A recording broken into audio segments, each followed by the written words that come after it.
Now, last week, the Reserve Bank of New Zealand met and they kept to their hawkish rate path. The board debated that they may have needed to hike by 75 basis points. They stuck to 50 basis points in the end.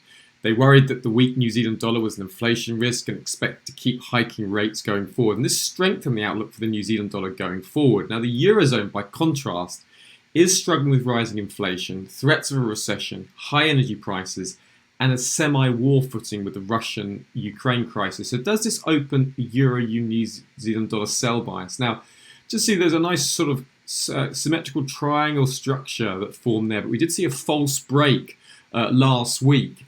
And if we look at the weekly chart, we can see that Euro-New Zealand dollar is pushing up high into that overhead resistance area.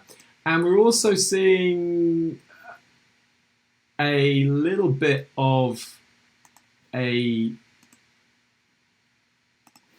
push up in that bond yield spread between German bonds and New Zealand 10-year bonds. So that does lend itself to potentially higher prices. But we do also want to factor in the seasonals, and the seasonals are really quite strong for Euro New Zealand dollar downside over the last 20 years. The pair's fallen 16 times between 7th of October and 7th of November, with an average fall of 1.36%. Now, does this mean Euro New Zealand dollar will continue to fall lower? There's mixed risk factors. The major risk is on any backtracking from the RBNZ over interest rate hikes.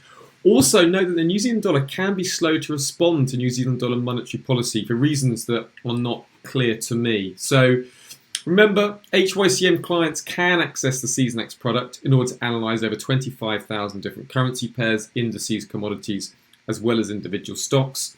Please do contact your account manager for a free trial to get started right away.